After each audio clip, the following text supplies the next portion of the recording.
Oke teman-teman, terima kasih telah mengunjungi di channel ini.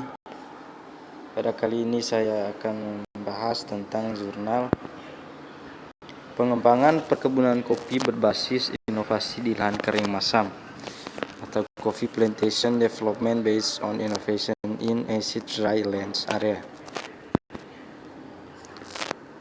Abstrak, sumbangan usaha tani kopi terhadap kegiatan ekonomi penduduk tidak terbatas pada produksi kopi semata, tetapi juga lapangan pekerjaan di sektor perdagangan dan jasa. Kopi umumnya dibudidayakan dalam skala kecil, namun lahan untuk usaha komoditas perkebunan umumnya berupa lahan kering Masam, sehingga produktivitas tanaman rendah. Hal ini karena lahan kering Masam mengandung Al tinggi yang dapat meracuni tanaman dan mengganggu penyerapan hara, miskin hara terutama NPK, Ca, dan magnesium, miskin bahan organik, dan miskin mikroba tanah sehingga kurang subur. Pendahuluan. Indonesia merupakan negara penghasil kopi yang penting. Data BPS tahun 2013 atau BPS 2014 menunjukkan luas perkebunan kopi di Indonesia yang dikelola oleh perusahaan besar hanya sekitar 47.000 hektar. Sedangkan luas perkebunan kopi rakyat mencapai 1,2 juta hektar. Area kopi rakyat ini sebagian besar berada di lahan kering Masam dengan produktivitas rendah. Perkebunan kopi rakyat di Lampung, misalnya, berada di lahan kering Masam yang berlereng curam dan tidak sesuai dengan upaya konservasi lahan. Makalah ini membahas inovasi teknologi untuk komoditas perkebunan, khususnya kopi di lahan kering Masam dalam upaya meningkatkan produktivitas tanaman serta mempertahankan atau memperbaiki konservasi tanah di lahan berlereng curam. Makalah disusun berdasarkan studi pustaka dari berbagai sumber, khususnya publikasi, hasil-hasil penelitian dan kebijakan yang dikomplemen dengan hasil analisis pengamatan di lapangan pada bulan Juni 2013 di Kabupaten Lampung Barat. Mari kita lanjut. Untuk metode penelitian berdasarkan data sumber daya lahan eksplorasi skala 1:1 juta, yaitu dari total lahan kering sekitar 148 juta hektar dapat dikelompokkan menjadi lahan kering Masam 102,8 juta hektar dan lahan kering tidak Masam 45,2 juta hektar. Lahan kering Masam yang sesuai untuk usaha pertanian sekitar 56,3 juta hektar berupa wilayah datar berbukit dengan lereng kurang dari 30%.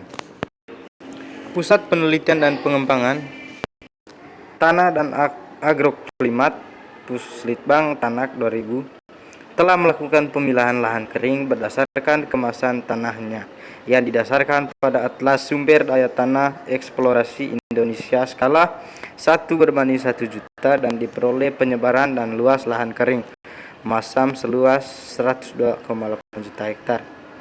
Untuk mengetahui potensi lahan kering Masam bagi pengembangan pertanian telah dilakukan tumpang tepat atau overlay antara peta lahan kering Masam dengan peta arahan Tata Ruang Pertanian Nasional skala eksplorasi Puslitbang Tanak 2001.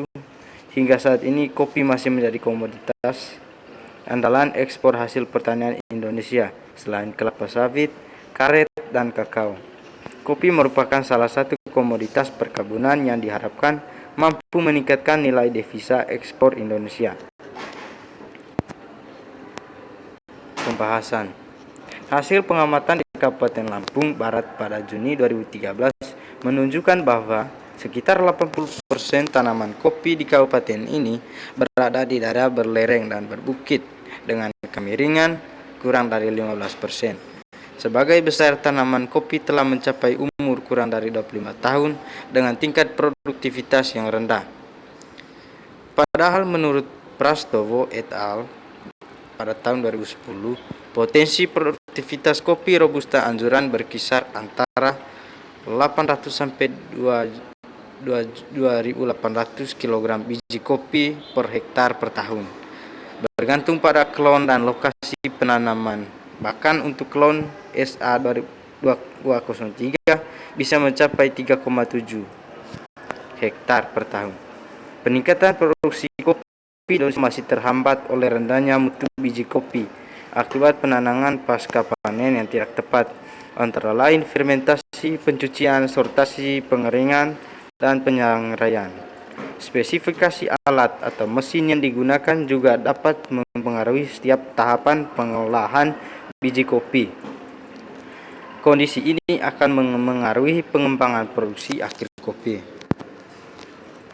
Kesimpulan, budidaya kopi di Lampung mengalami perkembangan pesat pada dekade 1970-an dan 1980-an. Analisis terhadap perubahan penggunaan lahan menunjukkan bahwa luas kawasan hutan di daerah ini menurun cukup tajam pada dua dekade tersebut, yaitu dari 60% pada tahun 1970 menjadi 13% pada tahun 1990. Oke teman-teman, demikian saja presentasi jurnal yang telah kami dapatkan. Tidak mengurangi rasa hormat kami mengucapkan terima kasih.